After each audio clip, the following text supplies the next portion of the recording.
Christopher Ward, you have done it again. When I first started seeing Christopher Ward watches turn up on my Instagram and YouTube, I remember thinking, those look really nice. But it wasn't until I got hands-on with one, spent some real time with one, that I started thinking, how was this only £1,000? And after spending 2 weeks with the C65 Aquitaine, I am only further convinced that at the £1,000 or sub $2,000 price point, Christopher Ward is in a league of their own, and I could very seriously see myself buying something from them in this next year. And I know these are bold statements. It's very complimentary. Christopher Ward isn't paying me to say anything like this. There's no money coming through for me to be complimentary, but these are just my honest thoughts. If you're new here, my name is Brittany, aka Watch Gringa, and I make videos about watches. And I apologize in advance for my weird voice. I'm a Canadian who's just lived in Britain a few too many years, so I'm sorry. But enough about me, let's go to the star of the show, the C65 Aquitaine. And I should say in advance, I am lending this watch from Christopher Ward, so thank you so much guys for sending this out for me to review for a couple weeks.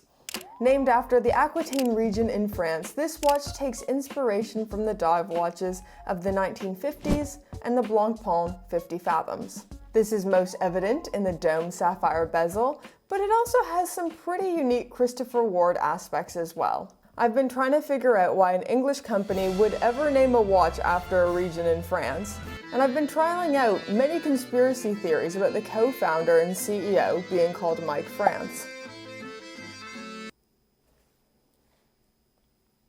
I've decided that the English disdain for France is only remedied by their love of Jacques Cousteau.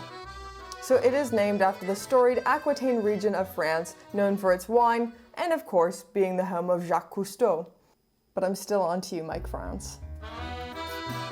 Looking at the specifications, this watch is 41 millimeters in diameter, 46.6 millimeter lug to lug, and it's 12.4 millimeters thick. I feel like it's a really generous 41 millimeter, so I would usually consider this sizing as too big for me, but I actually think it looks quite good on my tiny 5.5 inch wrist. I'd say it wears more like a 40 millimeter than a 41 millimeter watch. On to the finer details, the C65 has 200 meters water resistance, so pretty standard in dive watch terms, and it is powered by the Sellita SW200-1 movement, giving you 38 hours of power reserve. The critical part of my brain wants to say, the specs are nothing to write home about, but then the practical part of my brain is like, this is a 900-pound watch, Brittany. That is fantastic bang for buck, as the YouTubers say. I love the design language. It kind of feels like a shiny Black Bay 58. And absolutely no details were missed. So the little pops of red in the minute hand and on the dial, but even on the crown, it has this little red warning if your crown is unlocked. I love details like this. That's just one of those things that sets Christopher Ward watches apart from me, especially at this price point. If you're a loom daddy, you'll be really happy to know pretty much everything here is loomed, so the hands, the lollipop second hand, applied indices, and even the bezel. Now I think the bezel deserves an entire video section because Christopher Ward really put some thought and heart and soul into it. So this bezel is quite unique in its sapphire material. This was really experimental for the company, and using sapphire has some real benefits to it. Way more color options than ceramic, it has that high gloss shine, and it's another nod to the Blancpain 50 Fathoms. The color options they offer are really fun. So there's this blue one, a sand and blue variation, green, and a bronze version, which is also COSC certified. I'm not a mineral specialist here, but I think sapphire is harder than ceramic, but ceramics are generally tougher than sapphire. If you know minerals and metals and stuff like that, let me know if this is true. And I'd actually be really curious to know what repair costs would be or what replacement costs would be if something were ever to happen to it. I mean, it could happen to any material. I'm just not as familiar with sapphire than I would be with ceramic replacement costs, which are a lot. Now for part 2 on the bezel, and don't quote me on this, because I can't remember where I heard any of this. I cannot cite my sources, but I'm so sure I heard this on a podcast, but I don't remember what one. That Christopher Ward worked really hard on getting the perfect bezel click on the C65. They went over and over and over, and it was this really arduous task to get the bezel to have that perfect click sound. So I have to share it now.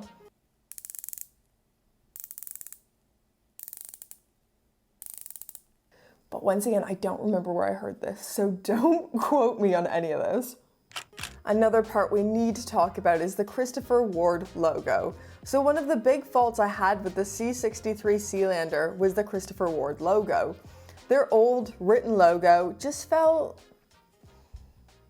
like there was some piece of branding missing. There was like it just wasn't right. It didn't seem to match the watch in ways I don't know how to describe. So they've done away with the written logo, and it now features the double flag. I've heard people describe it as pixels or being kind of unsure about what it is, but it's a Swiss flag and an inverted Swiss flag.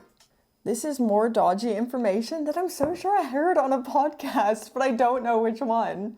Apparently, Christopher Ward waited forever to be able to use the Swiss flag as their logo. It was like a 5-year waiting journey, or just a certain amount of years, because the Swiss are very defensive over the use of their flag. Once again, I can't remember where I heard this. I definitely like this more than the writing, but I haven't worked out my exact feelings on it yet. I'm still processing it all. Flipping this watch over, we have the display case back showing off all that Sellita goodness. A little bit of decoration on the rotor. I kind of think it's cool to see the movement, but if I was to nitpick, I almost always prefer a closed case back, but that's just a me preference. So at the beginning of this video, I said I could seriously see myself buying a Christopher Ward watch this next year. And I really could. The more I'm getting hands-on with their watches and learning about the brand, the more it's a brand that I want to buy into. I really believe at this price point, they reign supreme. Holding this watch, and when I had the C63 Sealander in for review, they just feel and look like watches that should be priced more around like the £2,500, £3,000 price point. And I'm also hyper aware that the Western world is probably heading into a recession right now. I don't know, I'm not an economist, I could be wrong. But it also feels really tone deaf for me to sit here making videos like, is Rolex shit? When we're probably about to be moving into quite financially difficult times. I don't know, maybe this is just my own insecurities coming out for this coming season. I know I'm probably about to move into a financially tight time, but the watch addiction stops for no economy. If it was me and my money, I would probably get the C63 Sealander personally. That would be the watch that I'm looking into buying very soon. I think this one is just a bit too close to my Black Bay 58, and I have a real need for a sweet, sweet GMT in my life. Also, on Worn and Wound, the CEO of Christopher Ward, Mike France, said they are releasing a 36mm Sealander in August. So I would be very curious. I would be very intrigued. Anyways, I'm just rambling now. Don't forget to do all those things to feed the sweet, sweet algorithm gods. Give this video a like, a comment, and subscribe to my channel. Do it. And maybe go do something nice for someone today. Go do a nice deed. This world sucks sometimes, so it's nice to have someone do something nice for you. I'll go do something nice for someone right now. And until next time, you beautiful, fabulous, wonderful watch nerds.